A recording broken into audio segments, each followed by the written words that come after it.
आज हम पढ़ने जा रहे हैं सर्वेश्वर दयाल सक्सेना द्वारा रचित कविता मेघ आए। मेघों के आने पर जो खुशी होती है, कवि उसकी तुलना दामाद से कर रहा है। जिस प्रकार गांव में दामाद के आने पर घर परिवार के उस खास मेहमान का स्वागत किया जाता है, उसी प्रकार मेघों के आने पर भी धरती पर स्थित जीव जंतु, प्राणी, पेड़ पौधे सभी खुशी से झूम उठते हैं। बादलों के आने पर धूल मिट्टी के साथ साथ हवा नाचते गाते हुए आगे की ओर बढ़ती है। सभी लोग दरवाजे खिड़कियां खोलने लगते हैं और मेघों का स्वागत करते हैं। मानवीकरण से युक्त इस कविता में कवि ने मेघों के आने का बहुत ही सुंदर प्राकृतिक वर्णन किया है। मेघ आए बड़े बन-ठन के संवर के।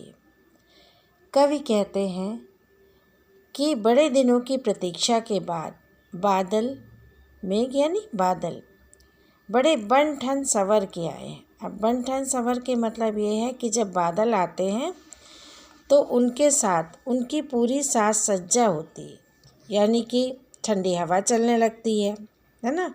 बादल गिरते हैं तो साथ साथ क्या होता है, ठंडी ठंडी हवा चलने लगती है और वातावरण बहुत ही सुंदर हो जाता है। आगे आगे नाचती गाती बयार चली। बयार शब्द का अर्थ होता है हवा। बादलों के आने से पूर्व ही जैसे मानो आगे आगे उनके आने की सूचना देती हुई सी ठंडी हवा आगे आगे दौड़ती चली जा रही है। ये वैसा ही चित्रण है जैसे गांव में मान लो दामाद आने वाला हो तो दामाद पहुंचता बाद में है, उसके आने की सूचना पहले ही कोई लड़की मान लो छोटी सी नाचती गाती उछलती चली जा रही है और जाके बता दे, है ना। तो उसी तरह से यहाँ आगे आगे, किसके आगे, बादलों के आगे आगे, उनसे भी पहले आगे आगे नाचती गाती हुई सी हवा चली जा रही है। दरवाजे खिड़कियां खुलने लगी गली गली। गली गली में अभी तक क्या था, गर्मी थी, धूप थी, तो धूप से गर्मी से व्याकुल लोगों ने धूप से बचने के लिए अपने अपने घरों के दरवाजे खिड़कियां बंद कर रखे थे। लेकिन जब वातावरण बदल गया, अब क्या हो गया है, अब बादल आने वाले हैं, ठंडी हवा चल रही है, बादल आ रहे हैं, तो वातावरण बदलते ही लोगों ने अपनी दरवाजे खिड़कियां खोल ली। पाहुन जो आए हों गांव में शहर के। पाहुन, पाहुन शब्द का अर्थ अतिथि के संदर्भ में आता है और यहाँ अतिथि कौन है, यहाँ अतिथि हैं बादल। दूसरा अतिथि यहाँ दामाद के संदर्भ में भी है। जिस तरह गांव में शहर का कोई अतिथि आया हो अथवा जैसे गांव में कोई दामाद आया हो, इस तरह से बादल बन-ठन संवर के आए हैं। मेघ आए बड़े बन-ठन के संवर के। बादलों के लिए कहा जा रहा है कि बादल जो हैं बड़े दिनों की प्रतीक्षा के बाद पूरी साज सज्जा के साथ संवर के आए हैं। पेड़ झुक झांकने लगे गर्दन उचकाए। अब जैसे गांव में कोई अतिथि आता है तो क्या होता है, सभी स्वाभाविक सी एक प्रतिक्रिया है कि सभी बड़ा उचक उचक के देखने लगते हैं, जैसे कि कोई कुछ नई बात हो गई है, कौन आया, एक उत्सुकता सी होती है। तो उसी तरह से अभी क्या है कि यहाँ रास्ते में जैसे लोग देखने लगते हैं। अब ये पेड़ क्या है, ये लोगों का प्रतीक है। मैंने कहा ना कविता में मानवीकरण है। मानवीकरण क्या होता है, जब प्रकृति के तत्वों में मनुष्य की छाया देखी जाए, मनुष्य रूप में प्रकृति को ले लिया जाए। अब यहाँ हमने अभी तक क्या देखा, मेघ, मेघ यानी बादल, बादलों का मानवीकरण हो गया। बादलों को एक अतिथि मान लिया गया, दामाद के समान मान लिया गया, है ना। हवा, हवा का मानवीकरण हो गया। हवा जो एक उछलती कूदती नाचती गाती लड़की की तरह आगे आगे चली जा रही है। और अब ये पेड़, जिस तरह से लोग उचक उचक कर, कोई शहर से अतिथि गांव में आ जाए तो उसे देखने लगते हैं बड़ी उत्सुकता के साथ। तो उसी तरह से ये पेड़ भी झुक झुक कर झांकने लगे, है ना। आंधी चली, और क्या क्या हो रहा है साथ में कि जब बादल आते हैं तो क्या होता है, हवा चलने लगती है और आंधी भी चलने लगती है ना। आंधी बड़ी तेज़ी से चलती है और आंधी के साथ धूल उड़ती है। तो धूल भागी घाघरा उठाए, जैसे गांव की कोई लड़की जल्दी जल्दी में बताने के लिए या अतिथि को देखने के लिए हड़बड़ी में भागी चली जा रही हो। घाघरा वो वस्त्र है जो जल्दी दौड़ने के लिए उसने अपना लहंगा थोड़ा सा ऊंचा कर रखा है ताकि पैरों में फंसे नहीं और वो गिरे नहीं। तो उसी तरह से यहाँ फिर मानवीकरण है, आंधी के साथ साथ भागी चली जा रही धूल भी कि कौन आया है जल्दी से देखने के लिए। बाकी चितवन उठा, अब ये बाकी चितवन, चितवन यानी दृष्टि, चितवन कहते तिरछी दृष्टि, चुपके से देखना, है ना। बाकी यानी तिरछी, तिरछी दृष्टि से, जैसे कोई गांव की स्त्री हो। अब ग्रामीण स्त्रियां लज्जावश एकदम से सामने आकर अतिथि को नहीं देख सकती, वो आई कांटेक्ट भी नहीं कर सकती, है ना। तो बहुत डायरेक्टली नहीं देखती, तो वो क्या करती, अब उत्सुकता उनके अंदर भी है, तो क्या कर रही हैं कि वो जैसे अपना घूंघट थोड़ा सा सरका के, यहाँ देखिए घूंघट उठाना शब्द नहीं है, सरकाना, बस उतना सरका के कि तिरछी दृष्टि से थोड़ा सा देख लें कि कौन आया है।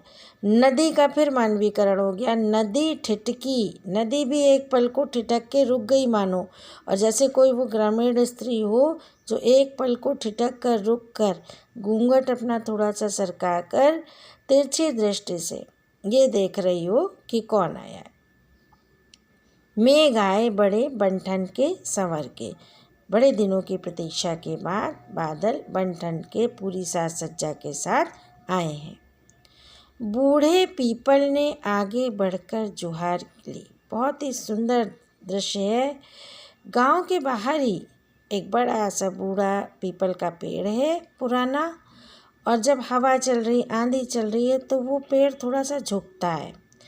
कवि ने बहुत सुंदर कल्पना की है कि वो पेड़ जो थोड़ा सा बूढ़ा पीपल, देखो बूढ़ा पीपल, अब यहाँ पीपल का भी मानवीकरण हो गया।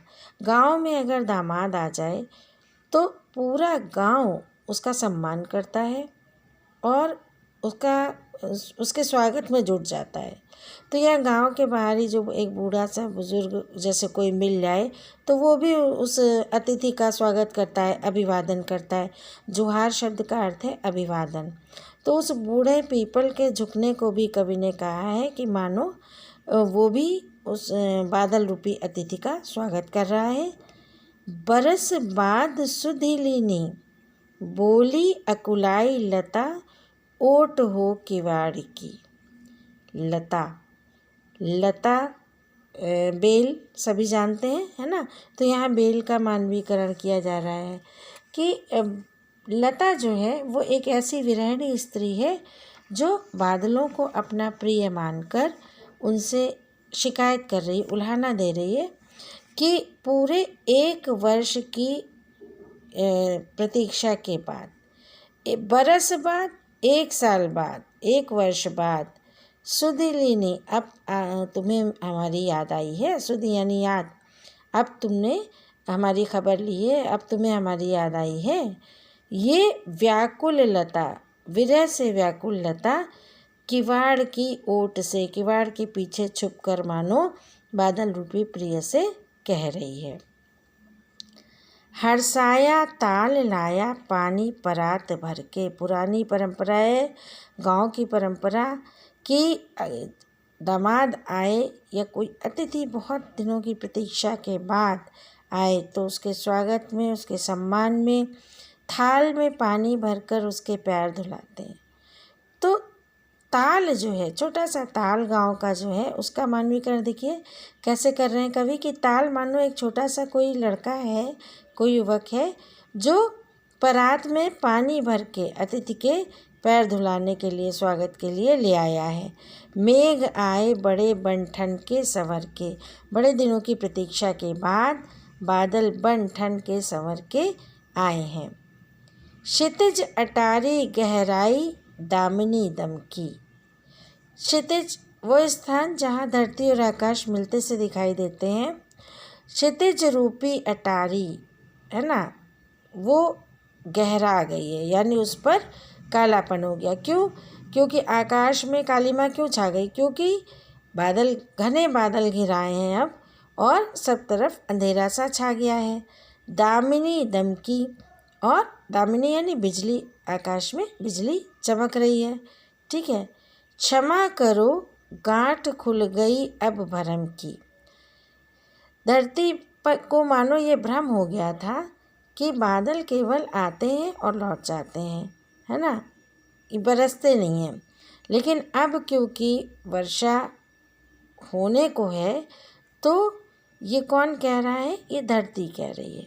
धरती के अपने मेघों को, मेघ रूपी प्रिय से कह रही है कि मुझे क्षमा कर दो, गांठ खुल जाना, ये एक मुहावरा है, गांठ खुलना है ना, भ्रम दूर हो जाना, कि अब मेरे मन से ये संदेह दूर हो गया है कि तुम नहीं आओगे या वर्षा नहीं हो गई। अब ये मेरा भ्रम दूर हो गया है, तो मेरे इस भ्रम के लिए मुझे क्षमा करो। बांध टूटा झरझर मिलन के अश्रु ढर के। वर्षा आरंभ हो गई और उस वर्षा को देखकर कवि कल्पना करता है कि मानो धरती रूपी अपनी प्रिया से मेघ रूपी प्रिय का मिलन हो रहा है और इस मिलन के कारण उन दोनों का ही अब मन का बांध टूट गया है और आँखों से प्रसन्नता के कारण अश्रु यानी आंसू ढर के बहने लगे। मेघ आए बड़े बंठन के संवर के। बड़े दिनों की प्रतीक्षा के बाद मेघ बंठन के आए हैं, पूरी साज सज्जा के साथ आए हैं और इस प्रकार मेघों के आने से सभी ओर प्रसन्नता का वातावरण छा गया है।